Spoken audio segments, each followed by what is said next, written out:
আসসালামু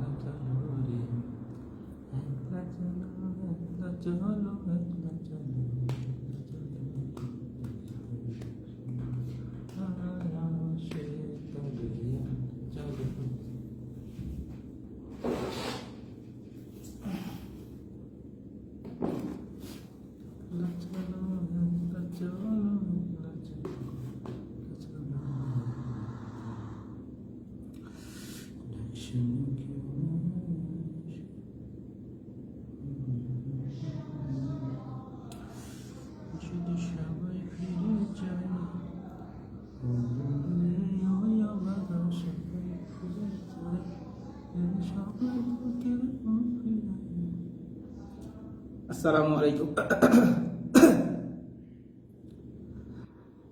প্রিয় ভাই বোন যারা যুক্ত হচ্ছেন, আচ্ছা আমি কাউকে দেখতে পাচ্ছি না, কেউ কি আছেন আমাদের সাথে? আচ্ছা একজন আপুকে দেখতে পাচ্ছি। যারা যুক্ত হচ্ছেন কাইন্ডলি একটু কমেন্ট করতে থাকেন সবকিছু ওকে আছে কিনা। আজকে আমরা বেশি সময় নিব না, অলরেডি আমরা ক্লাস শুরু করতে একটু লেট করে ফেলছি। আমি একদিক থেকে বলা শুরু করব। হ্যাঁ লেখক, আপনারা খাতা কলম নিয়ে বসে যান গতকালের মতো, অথবা কালকে রাইটারদের নাম বলেছিলাম, আপনি যে প্রক্রিয়া অনুসরণ করতে চাচ্ছেন খাতা কলম হলে খাতা কলম, অথবা বই থেকে সিরিয়ালে যে নামগুলো বলেছিলাম সে নামগুলো লিখে রাখতে পারেন।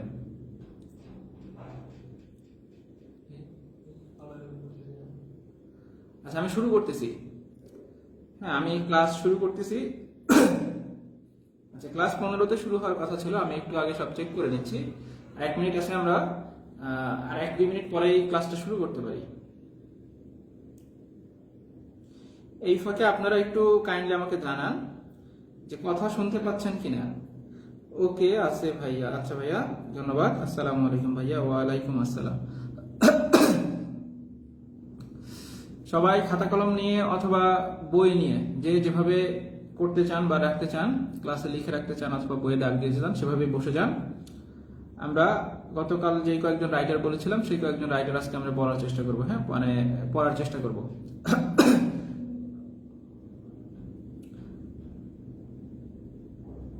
আচ্ছা আমার মনে হয় আমরা আজকে শুরু করতে পারি। প্রথমেই আসি হচ্ছে কায়কোবাদ। কায়কোবাদ কিন্তু ওই 25 জনের মধ্যে একজন। উনার জন্ম মৃত্যুটা পরীক্ষায় খুব বেশি একটা আসে না, চাইলে দেখতে পারেন। প্রকৃত নাম, উনার প্রকৃত নামটা পরীক্ষায় আসে। কবি কায়কোবাদের প্রকৃত নাম হচ্ছে মোহাম্মদ কাজেম আল কুরাইশি। দাগ দিয়ে ফেলেন, মোহাম্মদ কাজেম আল কুরাইশি। প্রকৃত নামটা হচ্ছে মোহাম্মদ কাজেম আল কুরাইশি। বাংলা সাহিত্যের প্রথম মুসলিম কবি হিসেবে পরিচিত তিনি। আমরা পড়েছিলাম বাংলা সাহিত্যের প্রথম মুসলিম ঔপন্যাসিক এবং প্রথম মুসলিম নাট্যকার এটা হচ্ছেন মীর মশাররফ হোসেন। হ্যাঁ তবে যদি পরীক্ষায় প্রশ্ন আসে বাংলা সাহিত্যের প্রথম মুসলিম কবি কে, তাহলে আমরা উত্তর করব হচ্ছে মহাকবি কায়কোবাদ। পাশাপাশি বাঙালি মুসলমান কবিদের মধ্যে তিনি সর্বপ্রথম মহাকাব্য এবং সনেটের রচয়িতা। হ্যাঁ আমরা জানি বাংলা সনেটের রচয়িতা হচ্ছে মাইকেল মধুসূদন দত্ত, তবে বাঙালি মুসলমানদের মধ্যে প্রথম সনেট লিখেছেন বা প্রথম মহাকাব্য, দুটার ক্ষেত্রে প্রথম মহাকাব্য বা প্রথম সনেট দুইটারই উত্তর হচ্ছে মাইকেল মধুসূদন দত্ত। তবে যদি প্রশ্নে বলা হয় বাঙালি মুসলমানদের মধ্যে, তবে উত্তর হবে কায়কোবাদ। হ্যাঁ এই কনফিউশনগুলো ক্লিয়ার করতে হবে। ওনার লেখা যে মহাকাব্য অর্থাৎ বাঙালি মুসলমান কর্তৃক রচিত যে মহাকাব্য, সেটার নাম হচ্ছে মহা শ্মশান। এই মহাকাব্যটির নাম পরীক্ষার জন্য খুবই গুরুত্বপূর্ণ। প্রতিযোগিতামূলক চাকরির পরীক্ষায় এই মহাকাব্যের নামটি পরীক্ষায় খুব আসে। ওনার বিখ্যাত যে মহাকাব্য এটা হচ্ছে মহা শ্মশান, এবং এইটার আরেকটা বিশেষত্ব হচ্ছে বাংলা সাহিত্যের সর্ববৃহৎ মহাকাব্য হচ্ছে এটা। বাংলা সাহিত্যের সবচেয়ে বড় মহাকাব্য হচ্ছে এটা। এটা হচ্ছে পানিপথের তৃতীয় যুদ্ধকে কেন্দ্র করে লেখা। পানিপথের তৃতীয় যুদ্ধকে কেন্দ্র করে কিন্তু মনির চৌধুরীর আরেকটা লেখা আছে। মনির চৌধুরীর একটা বিখ্যাত নাটক আছে, আমরা অনেকেই পড়ে এসেছি, রক্তাক্ত প্রান্তর নামে একটা নাটক আছে। ওইটারও কাহিনী কিন্তু পানিপথের তৃতীয় যুদ্ধকে কেন্দ্র করে। একটু প্রেক্ষাপটটা একটু জেনে নেওয়ার চেষ্টা করবেন। ওনার লেখা কাব্যগ্রন্থের নামগুলো পরীক্ষায় আসে। বিরহ বিলাপ, যেটা তিনি মাত্র 12 বছর বয়সে, খুব সম্ভবত হ্যাঁ মাত্র 12 বছর বয়সে প্রথম কবিতা লিখেন। কবিতার নাম হচ্ছে মানে কাব্যগ্রন্থ লিখেন, সেটার নাম হচ্ছে বিরহ বিলাপ। পাশাপাশি অন্যান্য নামগুলো পরীক্ষায় আসে। কুসুম কানন, একটু দাগ দিয়ে ফেলেন, কুসুম কানন। শিব মন্দির, শিব মন্দির। অমিয় ধারা, অমিয় ধারা। মহরম শরীফ, মহরম শরীফ। হ্যাঁ এগুলো হচ্ছে ওনার বিখ্যাত কাব্যগ্রন্থ। শ্মশান ভস্য, এটাও দাগ দিতে পারেন। তবে যে কুসুম কানন, অমিয় ধারা, শিব মন্দির, এগুলো পরীক্ষায় আসে। গীতিকাব্য, ওনার একটা গীতিকাব্যের নাম লিখে ফেলেন অশ্রুমালা। গীতিকাব্যের নাম লিখে ফেলেন অশ্রুমালা। কবিতা, কবিতার ক্ষেত্রে আজান, আজান এবং বাংলা আমার, এই কবিতার নামগুলো পড়তে পারেন। যেহেতু মহাকাব্য কায়কোবাদ ইম্পর্টেন্ট, হ্যাঁ, কায়কোবাদ এই লেখকটা খুবই ইম্পর্টেন্ট এবং 25 জনের মধ্যে একজন, বা বাংলা সাহিত্যের 11 জন যেটা বলা হয়ে থাকে তাদের মধ্যেও একজন। সুতরাং আমরা ওনাকে একটু বিস্তারিতই পড়ার চেষ্টা করব। এরপরে আসি মোহাম্মদ নজিবুর রহমান সাহিত্য রত্ন। মোহাম্মদ নজিবুর রহমান সাহিত্য রত্ন, ওনার ক্ষেত্রে খুব বেশি তথ্য একেবারে পড়ার দরকার নেই। ওনার প্রথম এবং জনপ্রিয় যে উপন্যাস, একটা পরীক্ষায় বেশি বেশি আসে, সেটা নাম হচ্ছে আনোয়ারা। ওনার বিখ্যাত যে উপন্যাস, প্রথম যে উপন্যাস, নাম হচ্ছে আনোয়ারা, এটাই পরীক্ষায় মূলত আসে। পাশাপাশি আপনারা দুই একটা পড়তে পারেন, প্রেমের সমাধি। প্রেমের সমাধি এই নামটা পড়তে পারেন, আনোয়ারা, প্রেমের সমাধি। দ্বিজেন্দ্রলাল রায়, যেটাকে আমরা বলে থাকি ডিএল রায়, ধনধান্যে পুষ্পে ভরা, হ্যাঁ, উনি মূলত নাট্যকার হিসেবে পরিচিত। বিখ্যাত যে গানটা আছে, ধনধান্যে পুষ্পে ভরা আমাদের এই বসুন্ধরা, ওই গানটার পরিচিতি, মানে ওই গানটার রচয়িতা কিন্তু তিনি, ডিএল রায়। মূলত তিনি নাট্যকার, বাংলা সমবেত কণ্ঠ সঙ্গীতের প্রবর্তক, সমবেত কণ্ঠ সঙ্গীতের প্রবর্তক তিনি। তারপরে দেখবেন ওনার একটা ঐতিহাসিক নাটক আছে, ঐতিহাসিক নাটক, যেটা বাংলা সাহিত্যের প্রথম ঐতিহাসিক নাটক, প্রথম সার্থক ঐতিহাসিক নাটক, সেটার নাম হচ্ছে এই শাহজাহান, হ্যাঁ, ওনার ওইটার নাম হচ্ছে শাহজাহান। বাংলা সাহিত্যের প্রথম সার্থক ঐতিহাসিক নাটক লিখেছেন দ্বিজেন্দ্রলাল রায়, নাম হচ্ছে শাহজাহান। সম্রাট শাহজাহানকে কেন্দ্র করে লেখা, ওনার সম্পর্কে লেখা নাটকটার নাম হচ্ছে শাহজাহান। এবারে আসি ওনার কাব্যগ্রন্থ। কাব্যগ্রন্থের মধ্যে, কাব্যগ্রন্থ না, মূলত ওনার আসে হচ্ছে নাটকগুলো, মূলত ওনার পরীক্ষার জন্য ইম্পর্টেন্ট হচ্ছে নাটকগুলো। নাটকের নামগুলো আপনারা একটু পড়ে ফেলবেন ওনার ক্ষেত্রে, হ্যাঁ, লিখে ফেলেন শাহজাহান, যেটা হচ্ছে বাংলা সাহিত্যের প্রথম সার্থক নাটক, শাহজাহান। এরকম আরেকটা নাম আছে নূরজাহান, শাহজাহান, নূরজাহান। তারাবাই, তারাবাই নামে একটা নাটক আছে, তবে খেয়াল করতে হবে তারাবাই নামে আবার একটা লেখা আছে, ওইটা লিখেছেন সৈয়দ ইসমাইল হোসেন সিরাজি। তারাবাই নামে আরেকটা লেখা আছে, ওইটা লিখেছেন সৈয়দ ইসমাইল হোসেন সিরাজি। আর তারাবাই নামের নাটকটি লিখেছেন দ্বিজেন্দ্রলাল রায়। তারপরে লিখে ফেলেন প্রতাপ সিংহ, প্রতাপ সিংহ, প্রতাপ সিংহ। তারপরে মেবার পতন, মেবার পতন, সিংহল বিজয়, সিংহল বিজয়, দুর্গা দাস। বিশেষ করে প্রথমে যেগুলো বললাম, শাহজাহান, নূরজাহান, তারাবাই, প্রতাপ সিংহ, মেবার পতন, এইগুলো আবার পরীক্ষায় আসতে দেখা যায়, হ্যাঁ। বাকি যেগুলো ওইরকম পরীক্ষায় খুব একটা আসে না। উল্লেখযোগ্য গানের মধ্যে ধনধান্যে পুষ্পে ভরা, এই গানটা আমরা তো কম বেশি সকলেই জানি, যে ধনধান্যে পুষ্পে ভরা আমাদের এই বসুন্ধরা, তাহার মাঝে আছে দেশের সকল দেশের সেরা। আমি গান গাইতে পারলে খুবই ভালো হইতো, গানটা শোনাই দিতে পারতাম। দুঃখিত, আমার মানে ওই রকম আর কি অ্যাবিলিটি নাই যে খুব সুন্দর করে গান গাবো, নয়তো আমি গানটা শোনাই দিতাম, হ্যাঁ। দীপ্ত ভাই ক্লাস নিলে হয়তো বা খুব ভালো হইতো এদিক থেকে। আচ্ছা, এরপরে আসি হচ্ছে প্রথম চৌধুরী। প্রথম চৌধুরী মানে যেটা আমরা ছোটবেলায় ভুল করে আসছি, আসলে হবে কি প্রমোদ চৌধুরী। প্রমোদ চৌধুরীর জন্ম যশোরে, এটা মনে হয় পরীক্ষা, এটা দেখতে পারেন, হ্যাঁ। তারপরে হচ্ছে ওনার ছদ্মনাম হচ্ছে বীরবল, ছদ্মনাম বীরবল, এটা ছদ্মনামে আপনারা পড়েছেন। চলিত ভাষাকে জনপ্রিয়তা করার ক্ষেত্রে যার অবদান সবচেয়ে বেশি, তিনি হচ্ছেন, হ্যাঁ, প্রমোদ চৌধুরী। বাংলা গদ্যের চলিত রীতির প্রবর্তক নামে তিনি পরিচিত, বাংলা গদ্যের চলিত রীতির প্রবর্তক, এটা গুরুত্বপূর্ণ। ওনার সম্পাদিত পত্রিকার নাম হচ্ছে সবুজ পত্র, পত্রিকা হচ্ছে সবুজ পত্র, যেটা চলিত ভাষার প্রসারে ব্যাপক ভূমিকা পালন করে। আমি আমার মতন করে দ্রুত বলতেছি, আপনারা একটু কষ্ট করে শুধু মূল পয়েন্টটা লিখবেন। এবারে আসি হচ্ছে কাব্যগ্রন্থ। কাব্যগ্রন্থের ক্ষেত্রে ওনার সনেট পঞ্চাশত, সনেট পঞ্চাশত, এই কাব্যগ্রন্থের নামটা দেখতে পারেন, সনেট পঞ্চাশত। এবারে আসি গল্পগ্রন্থ। গল্পগ্রন্থের ক্ষেত্রে চার ইয়ারি কথা, ওনার লেখার মধ্যে অনেকগুলো লেখায় দেখবেন এই কথা শব্দটা আছে, হ্যাঁ, চার ইয়ারি কথা। তারপরে দেখবেন হচ্ছে নীল লোহিত, নীল লোহিত, চার ইয়ারি কথা, এই দুইটা গল্পগ্রন্থের নাম মনে রাখতে পারেন, চার ইয়ারি কথা, নীল লোহিত। ওনার প্রবন্ধ গ্রন্থের নামগুলো মূলত পরীক্ষায় বেশি আসে, হ্যাঁ, প্রবন্ধ গ্রন্থের নামগুলো, প্রবন্ধ গ্রন্থের নাম সবগুলো একটু দেখার চেষ্টা করবেন, প্রমোদ চৌধুরী। তারপরে লিখে নেন তেল নুন লোকরি, তেল নুন লোকরি, নানা কথা, এই যে একটু আগে বলছিলাম কথা শব্দটা আছে, চার ইয়ারি কথা যেটা ছিল ওনার গল্পগ্রন্থ, আর নানা কথা, রাইতের কথা, এগুলো হচ্ছে ওনার প্রবন্ধ গ্রন্থ, হ্যাঁ, নানা কথা, রাইতের কথা, বীরবলের হালখাতা, এটা পরীক্ষায় বেশি আসে, এই প্রশ্নটা সবচেয়ে বেশি আসে, বীরবলের হালখাতা। তারপরে আরো আছে নানা চর্চা, প্রবন্ধ সংগ্রহ, ওইগুলো পরীক্ষায় খুব বেশি একটা আসে না, ওইগুলো বিগত বছরের প্রশ্নের মধ্যে যদি পান পড়ে নেবেন। প্রবন্ধ গ্রন্থের মধ্যে এগুলো প্রবন্ধ গ্রন্থের নাম, আর প্রবন্ধের মধ্যে সাহিত্যে খেলা, এই নামটা পরীক্ষায় আসে। অনেকগুলো প্রবন্ধ মিলে প্রবন্ধ গ্রন্থ তৈরি হয়, হ্যাঁ। প্রবন্ধের মধ্যে লিখে ফেলেন সাহিত্যে খেলা, এই নামটা পরীক্ষায় আসে। যৌবনে দাও রাষ্ট্রিকা, যৌবনে দাও রাষ্ট্রিকা, এই নামটাও পরীক্ষায় আসে, এই নামগুলো পড়তে পারেন। তারপরে এখানে আর তথ্যের মধ্যে বাংলা সাহিত্যে প্রথম বিদ্রুপাত্মক প্রবন্ধ রচনা করেন তিনি, বাংলা সাহিত্যে প্রথম বিদ্রুপাত্মক প্রবন্ধ রচনা করেন হচ্ছেন তিনি। আর এখানে একটা প্রশ্ন পরীক্ষায় আসে, হ্যাঁ, তিনি হচ্ছে জীবনে জ্যাঠামি এবং সাহিত্যের ক্ষেত্রে ন্যাকামি সহ্য করতে পারতেন না, জীবনে জ্যাঠামি এবং সাহিত্যের ক্ষেত্রে ন্যাকামি সহ্য করতে পারতেন না প্রমোদ চৌধুরী। আর আমরা জানি সনেটের প্রবর্তক হচ্ছেন বাংলা সাহিত্যে মাইকেল মধুসূদন দত্ত। আর ওভারঅল সব মিলিয়ে মানে প্রথম সনেটের জনক হচ্ছেন ইতালির পেত্রার্ক, আর ইতালীয় সনেটের প্রবর্তক হচ্ছেন প্রমোদ চৌধুরী। হ্যাঁ, ইতালীয় সনেটের প্রবর্তক হচ্ছেন প্রমোদ চৌধুরী। এই তথ্যটা পড়তে পারেন। এরপরে আমরা আসি শরৎচন্দ্র চট্টোপাধ্যায়। শরৎচন্দ্র চট্টোপাধ্যায়, আচ্ছা আপনারা কি তাল মিলাতে পারছেন কিনা একটু বলেন তো ভাইয়া, সব কি ঠিক আছে? হ্যাঁ, ঠিক থাকার কথা। আমার মনে হয় গতকাল ক্লাসে আমি বলেছিলাম যে এই ক্লাসগুলো আগামীকাল হচ্ছে আমরা এইভাবে পড়বো, সেই হিসেবে সব ঠিক থাকার কথা। আচ্ছা, এরকম আলো এরকম হচ্ছে কেন? সবই তো ঠিক আছে।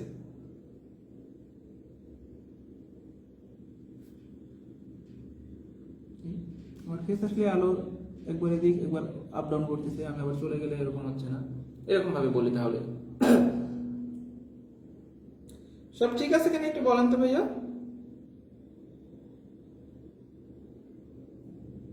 আচ্ছা ঠিক আছে, আমরা তাহলে আবার ক্লাসে ফিরি। হ্যাঁ, শরৎচন্দ্র চট্টোপাধ্যায়, ওনার জন্ম মৃত্যুটা পড়বেন, জন্ম মৃত্যু জন্মসাল, হ্যাঁ, তারপরে স্থান, এগুলো পড়বেন, পরীক্ষায় আসে।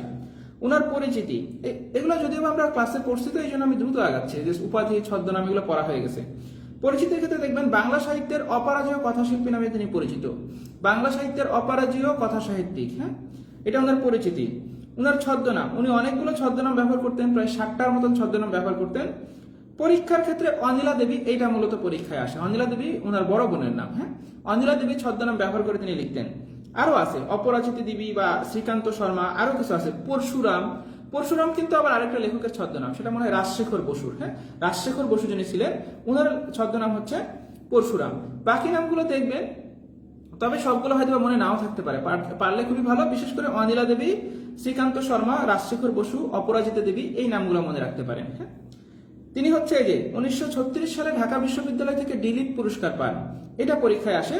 আর 1923 সালে কলকাতা বিশ্ববিদ্যালয় থেকে জগত্তারিণী পুরস্কার পান। 23 সালে কলকাতা বিশ্ববিদ্যালয় থেকে, 36 সালে ঢাকা বিশ্ববিদ্যালয় থেকে। কলকাতা বিশ্ববিদ্যালয় থেকে জগত্তারিণী পুরস্কার, 36 সালে ঢাকা বিশ্ববিদ্যালয় থেকে ডিলিট পুরস্কার। এই দুটো তথ্য পরীক্ষায় আসে। এবারে আসে ওনার লেখা সাহিত্যকর্মে। সাহিত্যকর্মের মধ্যে উনি মূলত বিখ্যাত ছিলেন উপন্যাস লেখার জন্য, পাশাপাশি তিনি নাটকও লিখতেন, তবে সেগুলোর সংখ্যা কম। মূলত তিনি গুরুত্বপূর্ণ, মানে উনি কৃতিত্ব স্থাপন করেছেন উপন্যাস লেখার ক্ষেত্রে।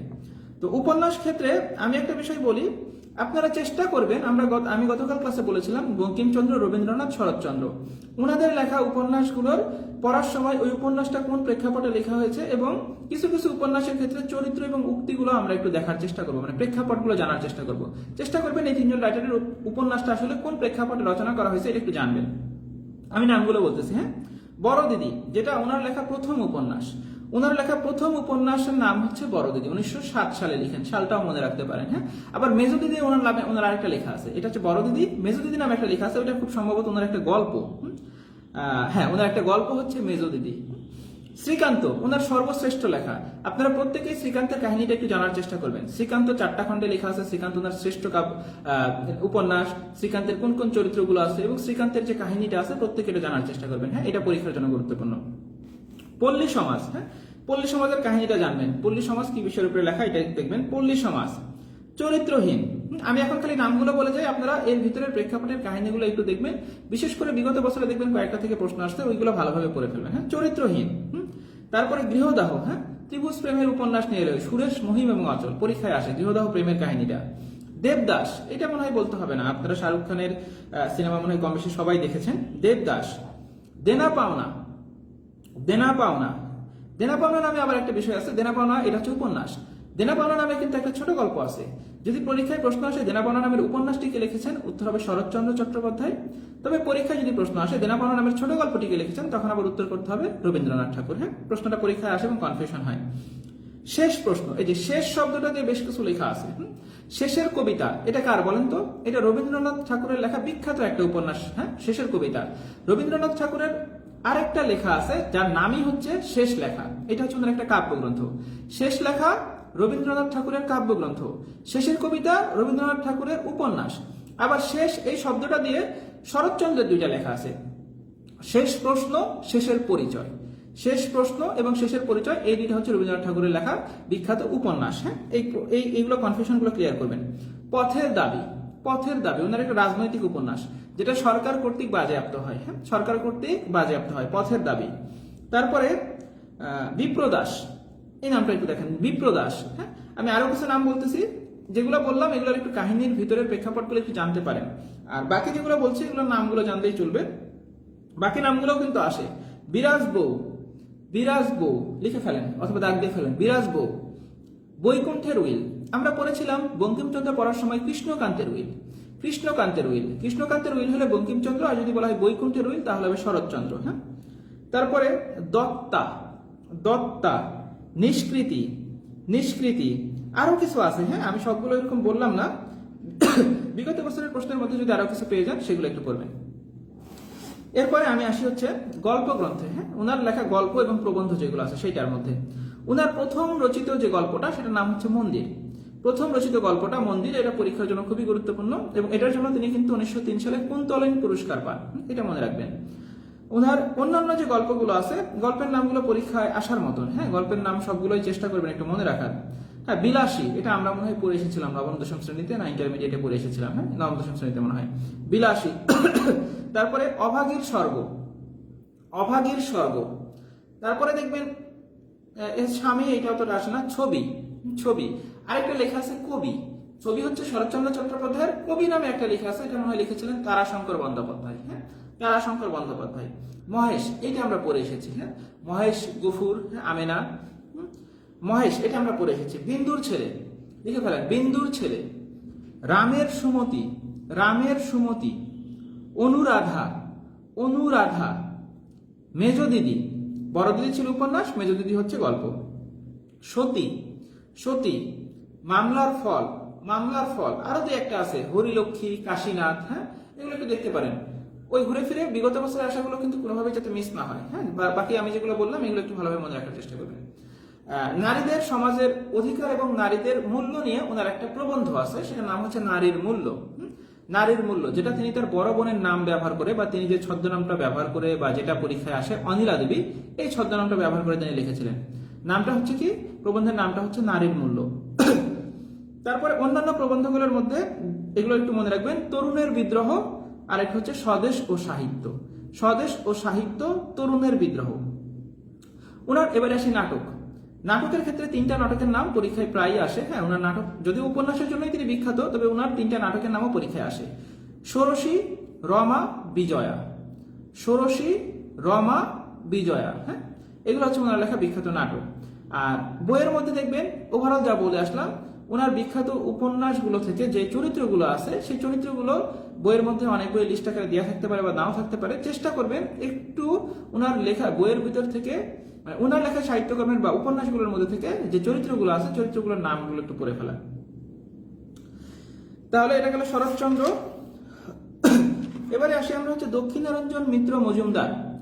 দক্ষিণারঞ্জন মিত্র মজুমদার। হ্যাঁ, ওনার ক্ষেত্রে মূলত যেটা পরীক্ষায় আসে যে উনি রূপকথা, বাংলা সাহিত্যের যে রূপকথা সেটার জন্য তিনি বিখ্যাত। এখানে তিনি ওই যে আমরা বলছি যে ঠাকুরমার ঝুলি, হ্যাঁ, এই নামটাই আমাদের কাছে বেশি পরিচিত। ঠাকুরমার ঝুলি মূলত ওইটা, সাথে হচ্ছে আপনার এখানে ঠাকুরদার থলে আছে, দাদা মহাশয়ের থলে আছে, দাদা মশাইয়ের থলে, ঠান দিদির থলে, এরকম কিছু নাম আছে, দেখলেই অনেকটা বোঝা যাবে। মূলত ঠাকুরমার ঝুলি এটা হচ্ছে রূপকথা, এই নামটা একটু মনে রাখবেন। হ্যাঁ, আর তিনি ওই যে আমরা মধ্যযুগ পড়তে গিয়ে দেখেছিলাম যে বাংলা সাহিত্য, বাংলা যে কথা সাহিত্যটা আছে, হ্যাঁ, বাংলা ময়মনসিংহ অঞ্চলে দীর্ঘ 10 বছরে এই যে কথা সাহিত্য, এই কথা সাহিত্যটা সংগ্রহ করেছিলেন তিনি। হ্যাঁ, কথা সাহিত্য সংগ্রহ করতেন তিনি, এটা মনে রাখবেন। সৈয়দ ইসমাইল হোসেন সিরাজি। এবারে লিখে ফেলবেন সৈয়দ ইসমাইল হোসেন সিরাজি। ওনার সবগুলো লেখা এরকম পরীক্ষায় আসে না, কিছু কিছু আসে। যেমন কাব্যগ্রন্থের মধ্যে ওনার একটা মহাকাব্য আছে, মহাকাব্যের নাম হচ্ছে, মহাকাব্যের নামই হচ্ছে স্পেন বিজয় কাব্য। নামটা হচ্ছে স্পেন বিজয় কাব্য, এটা হচ্ছে একটা মহাকাব্য। হ্যাঁ, এইটা পরীক্ষায় আসে। এটা আসে অনল প্রবাহ নামে একটা লেখা আছে, ইংরেজ বিরোধী তীব্র মনোভাব প্রকাশ পেয়েছে, ইংরেজদের বিরুদ্ধে তীব্র মনোভাব প্রকাশ পূর্বক একটা লেখা, সেটা নাম হচ্ছে অনল প্রবাহ। হ্যাঁ, অনল প্রবাহ এটা ইংরেজ সরকার কর্তৃক পরবর্তীতে নিষিদ্ধ হয়। এই দুইটা নাম, স্পেন বিজয় কাব্য এবং অনল প্রবাহ, এই দুইটা নাম পড়বেন, এই দুইটা নাম পরীক্ষায় আসে। ওনার একটা উপন্যাস আছে যেটা বঙ্কিমচন্দ্রের লেখা একটা উপন্যাসকে মানে ওইটার প্রতিক্রিয়ায় লেখা। হ্যাঁ, আমরা পড়েছিলাম বঙ্কিমচন্দ্রের উপন্যাস কি, আচ্ছা ওনারটা হচ্ছে রায়নন্দিনী। আর বঙ্কিমচন্দ্রের লেখা উপন্যাস কি, যেটা বাংলা সাহিত্যের প্রথম সার্থক উপন্যাস, সেটার নাম আমরা কি পড়েছিলাম, দুর্গেশ নন্দিনী। এই দুর্গেশ নন্দিনীর প্রতিক্রিয়ায় তিনি একটা উপন্যাস লিখেন, সেটার নাম দেন হচ্ছে রায়নন্দিনী। হ্যাঁ, তাহলে দুর্গেশ নন্দিনী হচ্ছে বঙ্কিমচন্দ্র চট্টোপাধ্যায়, রায়নন্দিনী হচ্ছে সৈয়দ ইসমাইল হোসেন সিরাজি। আমরা একটু আগে বলেছিলাম তারাবাই, তারাবাই নামে কি বলছিলাম, একটু আগে পড়ে আসলাম আমরা, তারাবাই নামে একটা নাটক আছে যেটা লিখেছিলেন কে, যেটা লিখেছিলেন ডিএল রায় বা দ্বিজেন্দ্রলাল রায়। আর তারাবাই নামে একটা উপন্যাস আছে, সেটা লিখেছেন হচ্ছে সৈয়দ ইসমাইল হোসেন সিরাজি। সুতরাং প্রশ্নের সময় খেয়াল করতে হবে সাহিত্যকর্মটা কোন ধরনের। প্রশ্ন যদি বলা হয় উপন্যাস তাহলে একটা উত্তর, প্রশ্ন যদি বলা হয় নাটক তাহলে উত্তর আরেকটা। হ্যাঁ, উনার এইগুলোই মূলত পরীক্ষায় আসে। ভ্রমণ কাহিনী ওরকম খুব একটা আসে না, চাইলে পড়তে পারেন তুরস্ক ভ্রমণ, তুরস্ক ভ্রমণ, স্পেনীয় মুসলিম সভ্যতা, এই নাম দেখতে পারেন, এগুলো খুব বেশি একটা আসে না। এবারে আসি হচ্ছে বেগম রোকেয়া সাখাওয়াত হোসেন, এটা হচ্ছে 25 জনের মধ্যে যেটা আমরা বলতে পারি, অথবা বাংলা সাহিত্যে জোড়া 11 জন বলা হয়ে থাকে, পিএসসি নির্ধারিত যেটা আমরা বলে থাকি সে 11 জন। বেগম রোকেয়া সাখাওয়াত হোসেন আমরা সবই পড়ার চেষ্টা করব। হ্যাঁ, তারপর আমি বলি ওনাকে বলা হয় বাংলা সাহিত্যের প্রথম নারীবাদী লেখিকা, বাংলা সাহিত্যের প্রথম নারীবাদী লেখিকা, প্রথম নারীবাদী লেখিকা। ওনার জন্ম এবং মৃত্যু একই তারিখে, 1880 সালে তিনি জন্মগ্রহণ করেন এবং 1932 সালে জন্মগ্রহণ করেন, এবং 9 ডিসেম্বর জন্ম, 9 ডিসেম্বরও মৃত্যু, অর্থাৎ জন্মদিনের দিন তিনি মৃত্যুবরণ করেছিলেন এবং তিনি বেঁচে ছিলেন 52 বছর, 1880 1932। এই অংশটা মনে হয় আমরা যখন উইলিয়াম শেক্সপিয়ারের ক্লাসটা করেছিলাম সেখানে আমরা একটু মিল করে পড়েছিলাম। হ্যাঁ, তারপরে পিতার নামটা একটু দেখবেন, ওনার পিতার নাম দেখবেন। তারপরে হচ্ছে পরিচিতি, ওনার পরিচিতি হচ্ছে নারী জাগরণের অগ্রদূত বা মুসলিম নারী জাগরণের অগ্রদূত। হ্যাঁ, বাঙালি বা মুসলিম নারী জাগরণের অগ্রদূত বা নারী জাগরণের অগ্রদূত নামে পরিচিত ছিলেন বেগম রোকেয়া সাখাওয়াত হোসেন। তবে একটু খেয়াল করতে হয়, যদি বলা হয় মুসলিম নারী জাগরণের কবি, অগ্রদূত না, মুসলিম নারী জাগরণের কবি, তখন আবার উত্তর হয় শামসুন নাহার মাহমুদ। যদিও এটা পরীক্ষায় খুব বেশি একটা আসে না, ঘুরে ফিরে এই প্রশ্নটাই আসে, নারী জাগরণের অগ্রদূত, বাঙালি নারী জাগরণের অগ্রদূত বা মুসলমান নারী জাগরণের অগ্রদূত তিনি কে, তিনি হচ্ছেন বেগম রোকেয়া সাখাওয়াত হোসেন। হ্যাঁ, ওনার অবদানের কথাটা একটু দেখতে পারেন। 1911 সালে তিনি কলকাতায় সাখাওয়াত মেমোরিয়াল গার্লস স্কুল, হ্যাঁ সাখাওয়াত মেমোরিয়াল গার্লস স্কুল প্রতিষ্ঠা করেন 1911 সালে।